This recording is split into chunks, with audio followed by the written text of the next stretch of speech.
My name is Scarlett Hayes, and I'm 28 years old. Last Thanksgiving, what should have been a peaceful family dinner turned into the moment that shattered everything I thought I knew about loyalty, blood ties, and the people closest to me. When my sister Madison discovered my $8.6 million secret and decided to weaponize it against me in front of our entire family, she had no idea she was about to trigger a chain reaction that would expose decades of lies, manipulation, and betrayal that ran far deeper than anyone could have imagined. Hey everyone! Before we dive into this absolutely wild family drama that honestly sounds like it came straight out of a revenge Reddit thread, I'd love to know where you're watching from. Drop your location in the comments below, smash that like button if you're ready for some serious family karma, and don't forget to subscribe, because trust me, you won't want to miss how this story unfolds. The betrayal gets so much worse before it gets better. The money came from my late grandmother's estate, a tech stock investment she'd made in the 90s that nobody knew about. When Grandma Rose passed away 3 years ago, she left me everything in a private will that bypassed the family entirely. She'd always been my closest ally, the one person who truly understood my ambitions and dreams. While my parents constantly criticized my career choices, and my sister Madison treated me like her personal ATM, Grandma Rose saw my potential. The inheritance wasn't just money. It was validation. For years I'd been the family disappointment, the one who chose art school over business, who worked freelance instead of climbing corporate ladders, who refused to settle down and have babies like Madison. Every family gathering became an interrogation about my life choices, with Madison leading the charge while our parents nodded approvingly at her criticisms. Madison had always been the golden child. Married at 23 to her college sweetheart Derek, mother of twin boys living in suburban perfection with her white picket fence and minivan. She worked part-time as a dental hygienist while Derek climbed the ranks at his accounting firm. To everyone else, they were the perfect American family. To me, they were suffocating. When Grandma Rose's lawyer contacted me about the inheritance, I made the decision to keep it secret. Not out of greed, but out of self-preservation. I'd watched how money changed family dynamics, how suddenly everyone had opinions about what you should do with your life when they thought you had something they wanted. I invested the money wisely, bought a modest apartment in the city, and continued living my quiet, artistic life. The secrecy worked for 3 years. I helped my parents with their mortgage when Dad lost his job, always claiming it was from my freelance savings. I quietly paid for Madison's kids' orthodontic work when she complained about the cost. I even covered Derek's car repair bills when their finances were tight. But I was careful, never too much at once, always with believable explanations.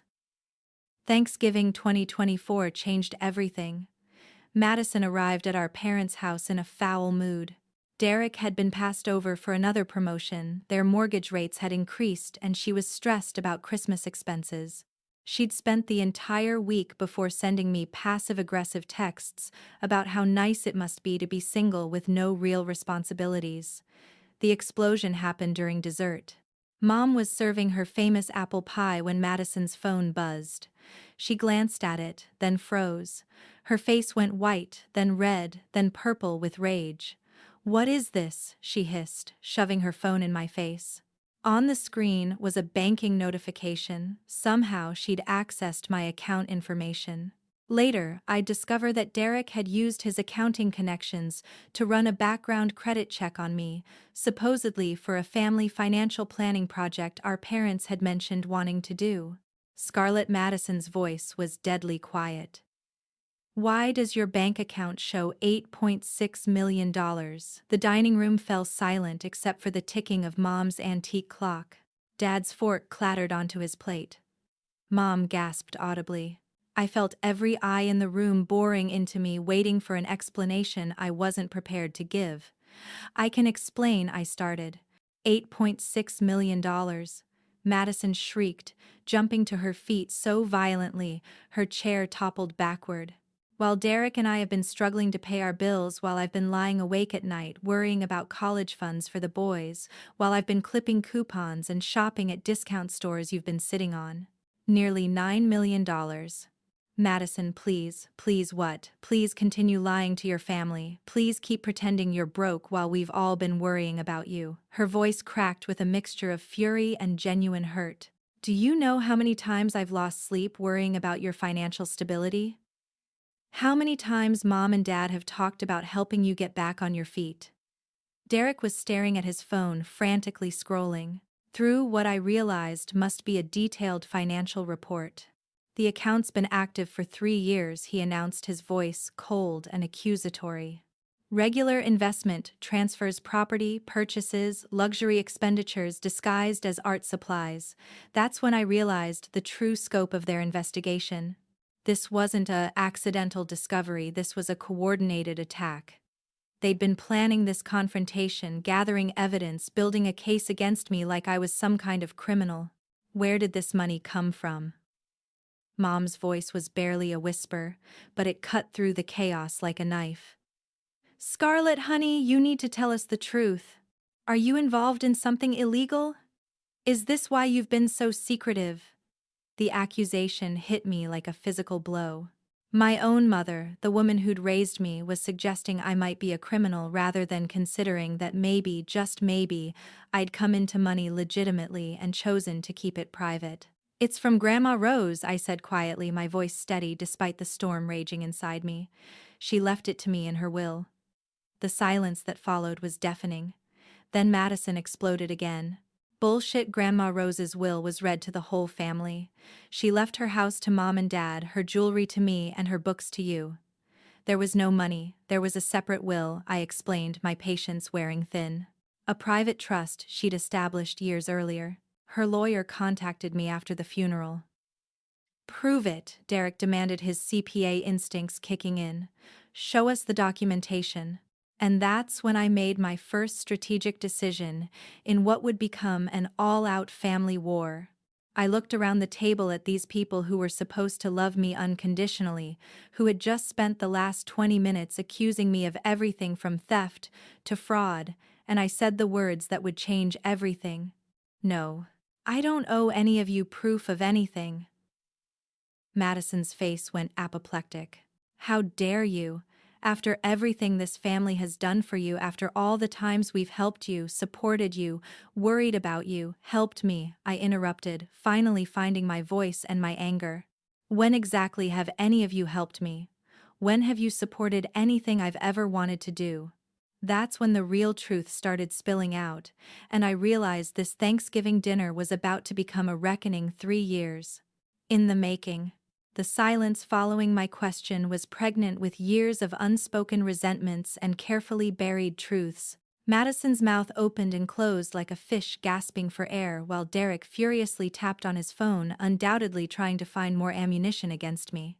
We've always been there for you, Mom said weakly, but even she couldn't inject much conviction into the words.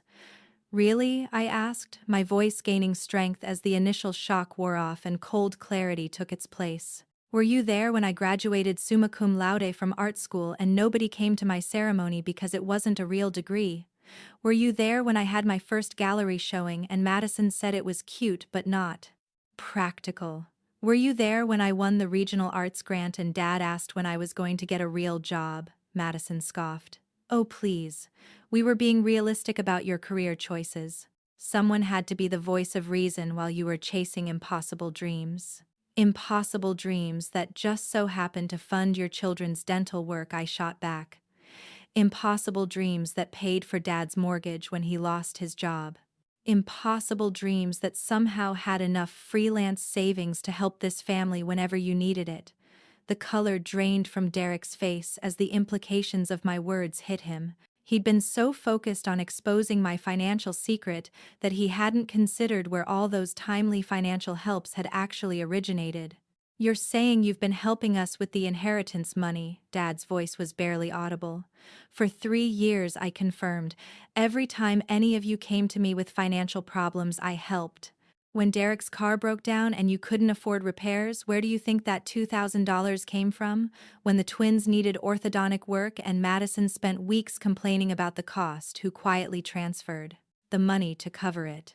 When Dad lost his job and Mom was panicking about the mortgage, who made sure those payments kept getting made? Madison's righteous anger was beginning to crack, replaced by something that looked uncomfortably like shame.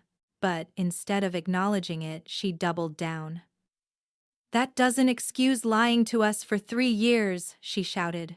"We're your family, we had a right to know, did you?" I asked, my voice deadly calm. "Did you have a right to know about my private inheritance?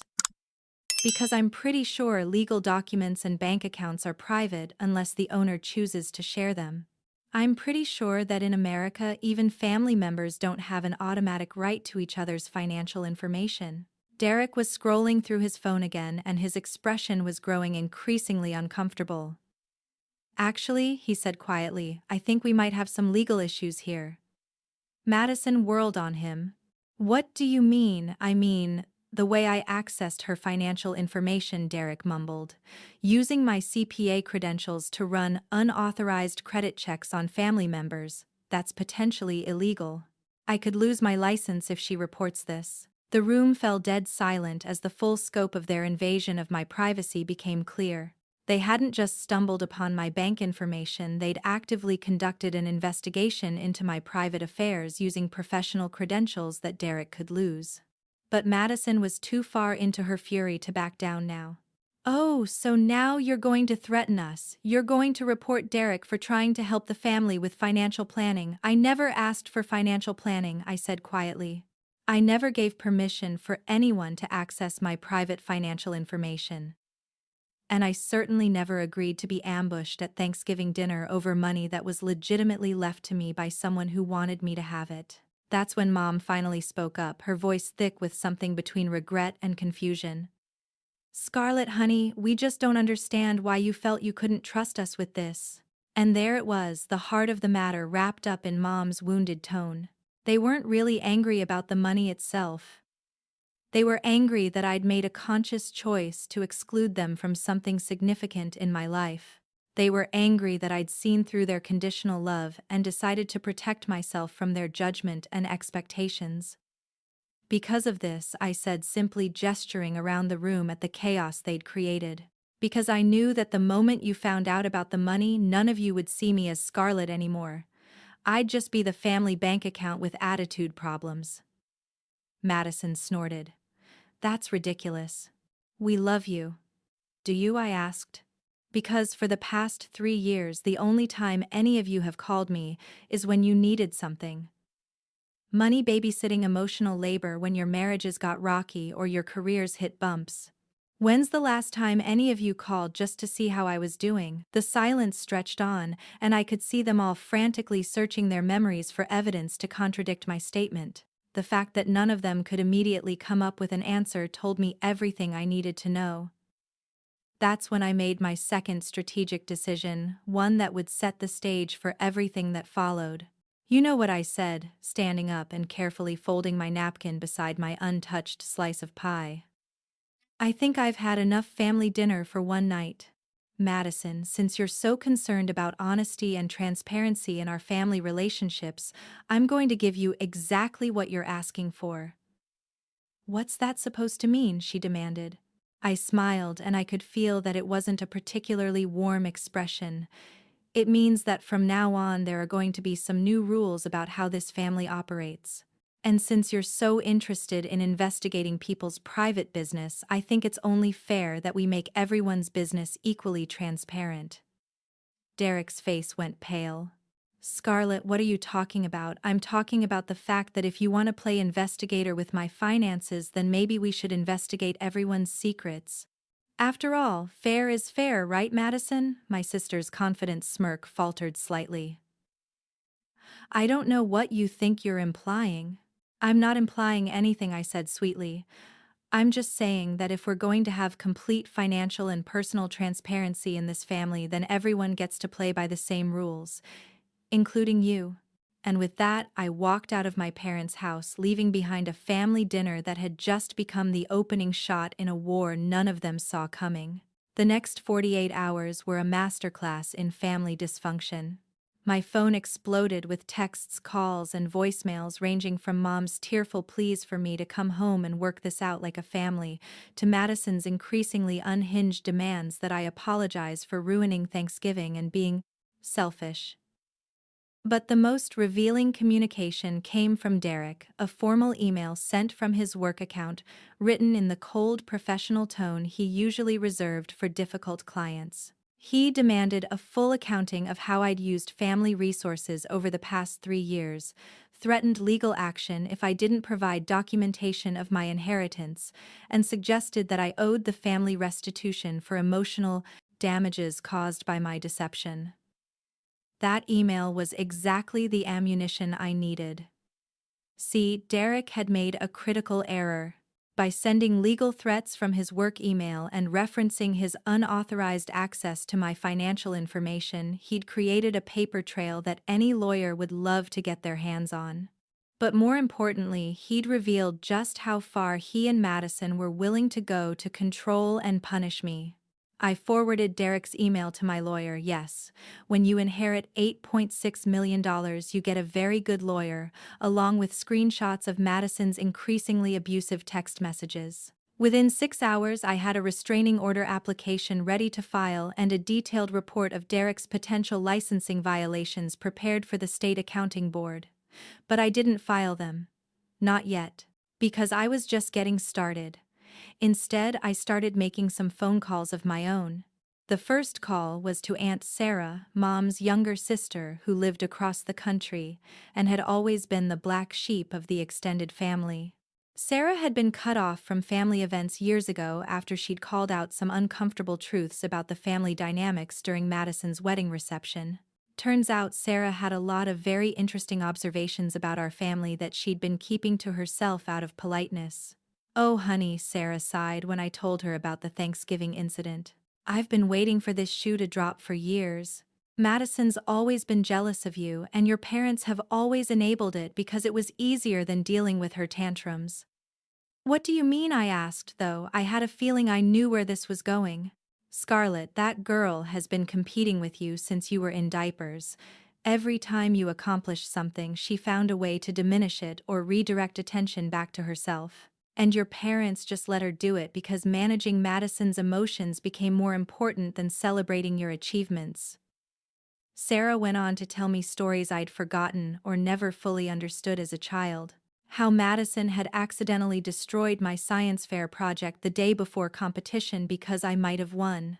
How she'd told my high school boyfriend lies about me to break us up because she couldn't stand that I was happy.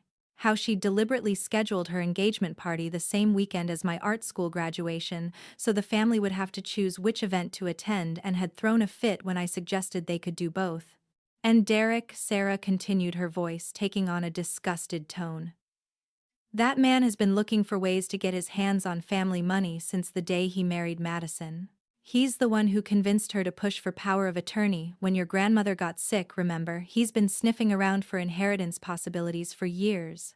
That's when the pieces started falling into place. Derek's sudden interest in family financial planning. Madison's increased criticism of my lifestyle choices over the past year. The way they'd both been asking pointed questions about my living situation and income streams. They hadn't stumbled across my bank information by accident. They'd been hunting for it. My second call was to my cousin, James, Uncle Mike's son, who worked in private investigation. James had always been the family truth teller, the one who never bought into the perfect image Madison worked so hard to project. "Scar," James said after I explained the situation, "how much do you want to know about Derek and Madison's real financial situation?" Everything, I said without hesitation. What James uncovered over the next 24 hours was fascinating and infuriating in equal measure. Derek and Madison weren't just struggling financially, they were drowning. Derek had been making risky investments with client funds, trying to cover losses with bigger bets that only created bigger holes. Madison had racked up nearly $40,000 in credit card debt on luxury purchases she'd been hiding from Derek. But the most damning discovery was that they'd been lying about their mortgage situation. Remember all those times I'd helped with their house payments? Turns out they'd refinanced twice in the past 3 years, pulling out equity to cover Derek's investment losses. The house was now mortgaged for more than it was worth, and they were 3 months behind on payments despite my help. They'd been using my assistance to fund Derek's gambling addiction while lying to my face about why they needed the money. My third call was to Grandma Rose's lawyer, Patricia Chen, a sharp woman in her 60s who'd handled Grandma's affairs for over 20 years.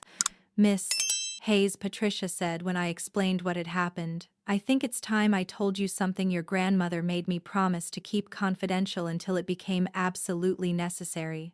What Patricia revealed changed everything I thought I knew about my family's history.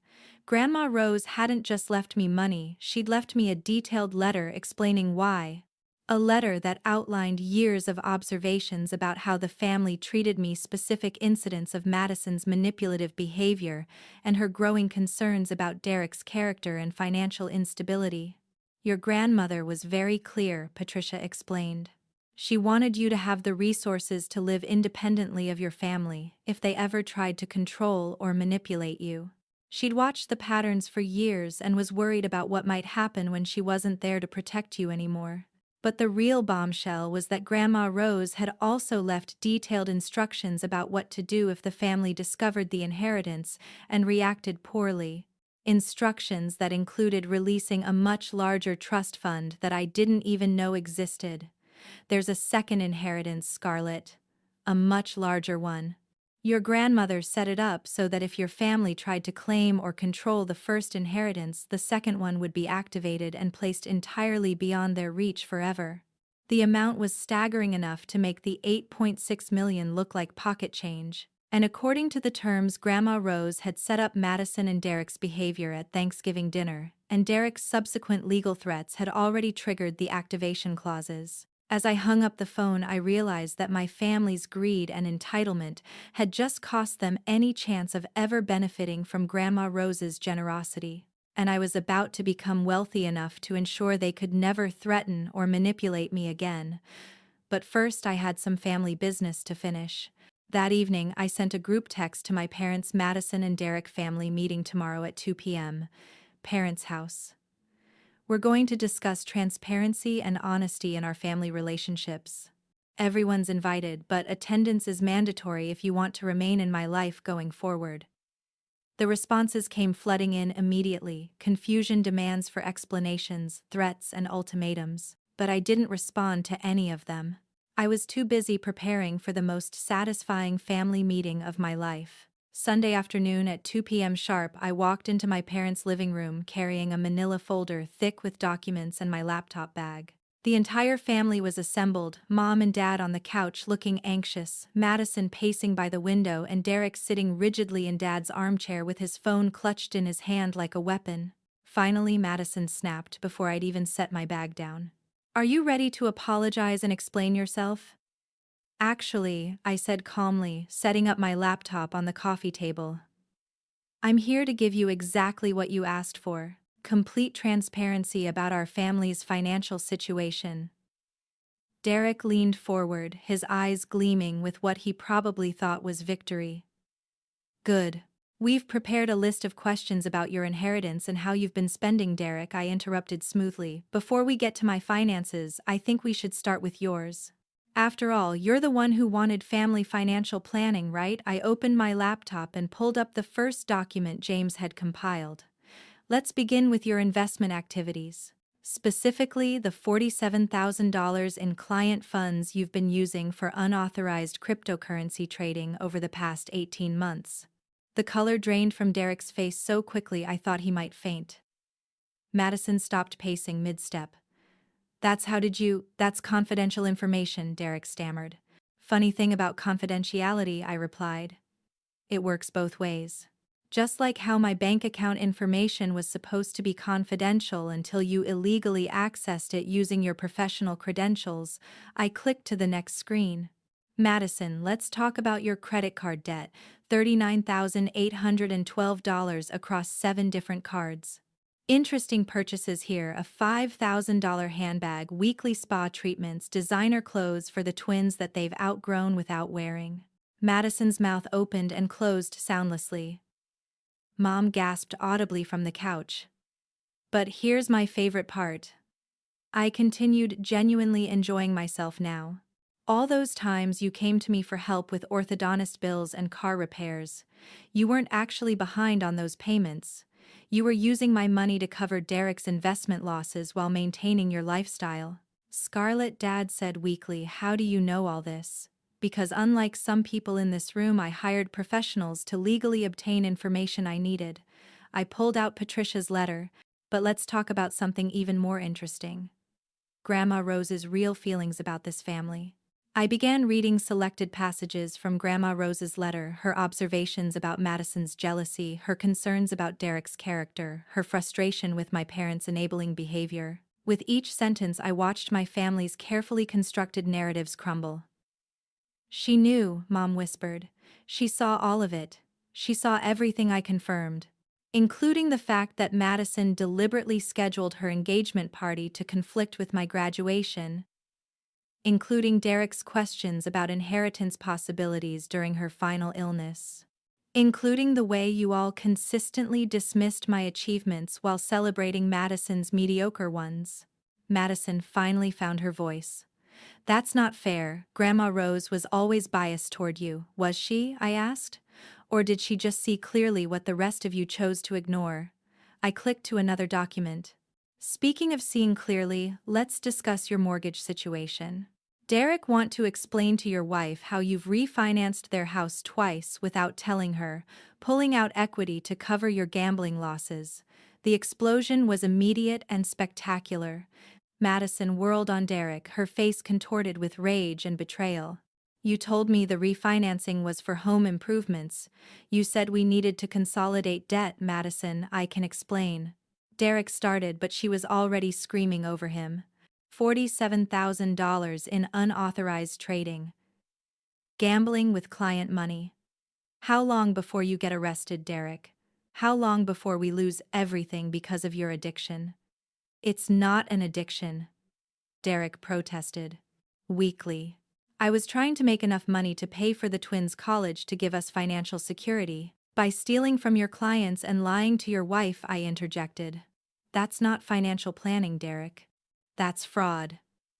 The room erupted into chaos. Madison was screaming at Derek about lies and betrayal. Derek was making excuses and blaming the economy. Mom was crying and asking how everything had gone so wrong. Dad was just sitting there staring at the documents spread across the coffee table like they were written in a foreign language. I let the chaos continue for several minutes before pulling out my final card. There's one more thing, I announced, and my voice cut through the noise like a blade. Everyone fell silent. Grandma Rose left a second inheritance. A much larger one. You could have heard a pin drop. How much larger? Madison whispered. I smiled. Large enough that the $8.6 million you're all so upset about represents less than 10% of what she left me. Derek actually gasped. That's impossible. We would have known. You would have known if you hadn't triggered the activation clauses through your behavior, I explained. See, Grandma Rose was very specific about the conditions. If the family discovered the first inheritance and reacted with greed, manipulation, or attempts to control me, the second inheritance would be released exclusively to me with ironclad protections against any family claims. I pulled out Patricia's documentation. Derek's illegal access to my financial information and his subsequent legal threats officially triggered those clauses yesterday morning. Congratulations, your greed just cost the family any chance of ever benefiting from Grandma Rose's generosity. The silence that followed was deafening. I could actually see the mathematical calculations happening behind Derek's eyes as he realized the magnitude of what they'd lost through their own actions. How much? Madison asked again, her voice barely audible. Enough, I said simply. Enough that I never have to tolerate manipulation, disrespect, or emotional abuse from anyone ever again. Enough that your opinions about my life choices are completely irrelevant. Enough that I can afford to cut toxic people out of my life without a second thought. Madison sank into a chair, the full weight of the situation finally hitting her. We can fix this, she said desperately. We can apologize, we can change, we can be better. Can you? I asked. Because I've been listening to promises like that my entire life, Madison. And somehow the behavior never actually changes. I began packing up my documents. Here's what's going to happen. Derek, you have until Monday morning to report your unauthorized trading activities to your licensing board and make arrangements to pay back your clients, or I'll file the complaint myself along with evidence of your illegal access to my financial information. Derek nodded numbly. Madison, you're going to get counseling for your spending addiction and your jealousy issues, or you can explain to your children why Aunt Scarlett is no longer part of their lives. I turned to my parents. And you two are going to think very carefully about whether you want a relationship with me based on who I actually am, or if you'd rather keep enabling Madison's toxic behavior and pretending none of this ever happened. I headed toward the door, then paused.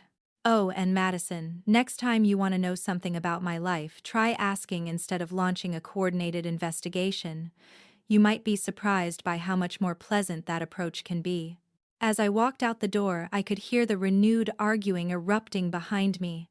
But for the first time in years, it wasn't my problem to solve. The week following our family confrontation was like watching a controlled demolition in slow motion. Derek, faced with the reality of criminal prosecution and the loss of his CPA license, cracked completely within 72 hours. He showed up at my apartment Monday evening looking like he hadn't slept in days and confessed everything. It started small, he said, sitting hunched over on my couch while I listened from across the room. Just borrowing a few thousand from client escrow accounts to cover a bad investment, planning to pay it back before anyone noticed. But the losses kept getting bigger, and I kept thinking the next trade would fix everything. The full scope of Derek's embezzlement was staggering. Over 2 years, he'd stolen nearly $120,000 from various clients, using increasingly complex schemes to hide the missing funds. The cryptocurrency trading was just the latest desperate attempt to generate enough profit to cover his previous thefts. Madison doesn't know the worst of it, he admitted, his voice cracking.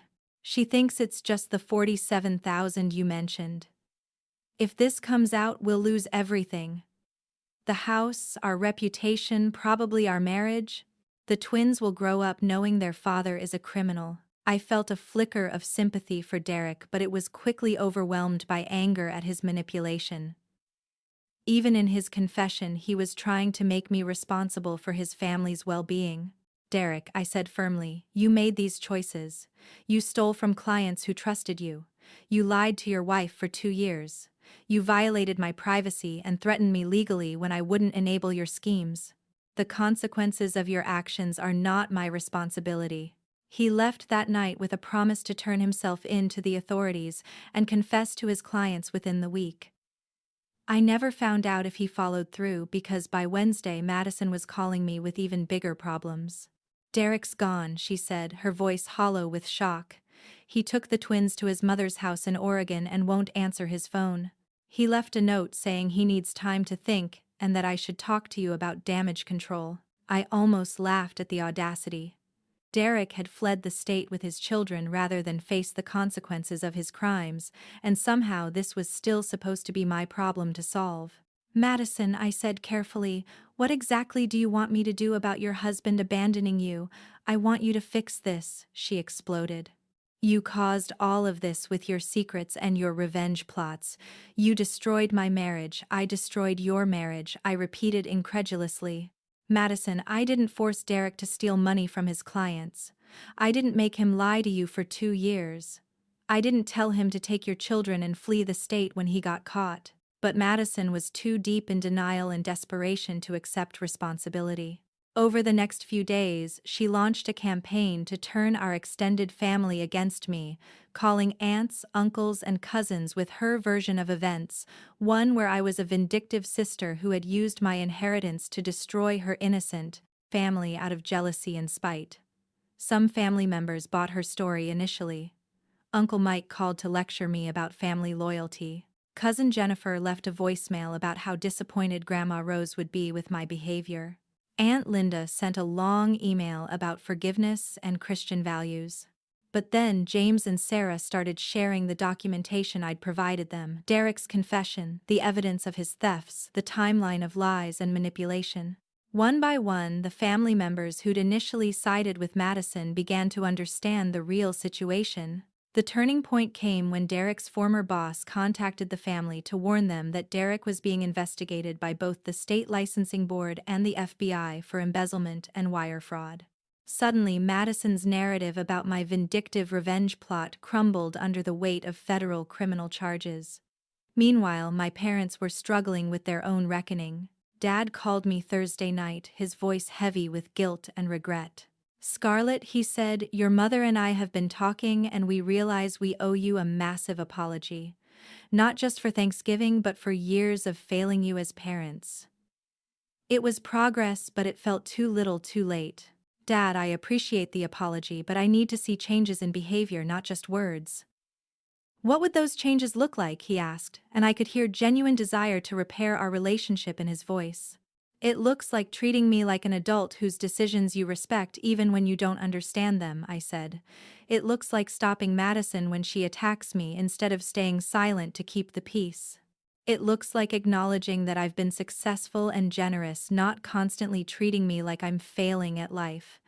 The conversation with Dad was painful but necessary. With Mom, it was even harder. She called Friday morning crying so hard I could barely understand her. "I failed you," she sobbed. "I let Madison bully you your whole life because it was easier than dealing with her tantrums. I taught you that your feelings and achievements didn't matter as much as keeping your sister happy." "What kind of mother does that? The kind who can change," I said gently, surprising myself with the compassion in my voice. "But mom, change has to start with admitting what really happened, not making excuses for it." By Saturday, the family dynamics had shifted completely. Derek was missing, potentially facing federal charges. Madison was alternating between rage and depression, threatening legal action one day and begging for forgiveness the next. My parents were in therapy, trying to understand how they'd enabled such dysfunction for so long. And me, I was finally free.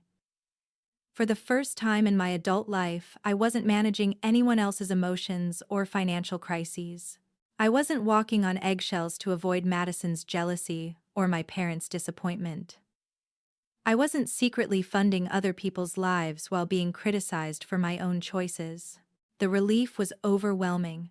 I hadn't realized how much energy I'd been spending on managing my family's dysfunction until I stopped doing it. But the real vindication came Sunday afternoon when Patricia called with news about Grandma Rose's final surprise. "Scarlett," she said, her voice warm with satisfaction, "I think your grandmother would be very proud of how you've handled this situation." She left one final instruction in her papers, a letter to be delivered to you exactly 1 week after the family discovered your inheritance. The letter was vintage Grandma Rose, loving but fierce, protective but empowering. She'd anticipated everything: Madison's jealousy, Derek's greed, my parents' enabling, and most importantly, my struggle to stand up for myself against people who claimed to love me while treating me poorly. "My dearest Scarlett," the letter began, "if you're reading this, it means your family has shown you exactly who they are when faced with your success and independence. I hope you believe them." 6 months later, I was sitting in my new home office, a converted sunroom in the beautiful house I'd bought in the Arts District downtown, when my phone rang with an unknown Oregon number. I almost didn't answer, but something made me pick up. "Aunt Scarlett." The voice was small and uncertain. It was my nephew, Tyler Madison's 11-year-old son. "Tyler." "Honey, how are you?" I said, my heart immediately clenching with worry and love for this child I hadn't spoken to since Derek had fled with the twins. "I'm okay," he said quietly. "Dad, let me call you. He said he owed you an apology and that he wanted to make sure we could still talk to you even though things are complicated with Mom." Over the next hour, Tyler filled me in on everything that had happened since Derek's disappearance. Derek had eventually turned himself in and was cooperating with federal investigators. He'd plea bargained down to probation and restitution in exchange for helping prosecutors recover stolen funds and identify other potential victims. The twins were living with Derek's parents while he served his sentence and attended mandatory counseling. "Mom's getting help too," Tyler said carefully. "She's in therapy and she goes to meetings for people who spend too much money." She cries a lot, but Grandma says that's part of getting better. Madison had been forced into bankruptcy when Derek's crimes came to light. Their house was foreclosed, their assets seized to pay restitution to Derek's victims. She was living with our parents, working 2 part-time jobs and attending court-mandated therapy for her spending addiction and what the psychologist had diagnosed as narcissistic personality traits. "Does she ever talk about me?" I asked Tyler, not sure I wanted to know the answer. "Sometimes," he said honestly. "She says she's sorry she hurt your feelings, but she also says you were mean to tell everyone her secrets. Dad says that's not how apologies work, but Mom's still learning." That conversation with Tyler opened a door I'd thought was permanently closed. Over the following months, I maintained regular contact with both twins, always with Derek's knowledge and permission. The boys were thriving with their grandparents, doing well in school, and slowly processing their parents' mistakes with the help of family therapy. Madison and I didn't speak directly for almost a year. When we finally did, it was at Dad's birthday party, the first family gathering I'd attended since Thanksgiving. Madison looked different, thinner, older, with something broken and humbled in her eyes that hadn't been there before. "Scarlett," she said quietly when she found me alone in the kitchen. "I know you probably don't want to hear this, but I need to say it anyway. I'm sorry. Not just for Thanksgiving, but for everything. For all the years of treating you like you didn't matter, for being jealous of your success, for trying to control you with guilt and family obligations." I studied her face, looking for signs of the manipulation I'd grown so accustomed to. But what I saw was genuine remorse, and the kind of exhaustion that comes from losing everything you thought defined you. "Thank you," I said simply. "That means something." "I don't expect forgiveness," Madison continued. "I don't even know if I deserve it. But I want you to know that losing my family, my house, my entire life, it made me realize how wrong I was about everything." "You were never the problem, Scarlett." "I was." We didn't hug or have some dramatic reconciliation scene. But something shifted between us that day, not back to sisterhood, but towards something that might eventually become respect.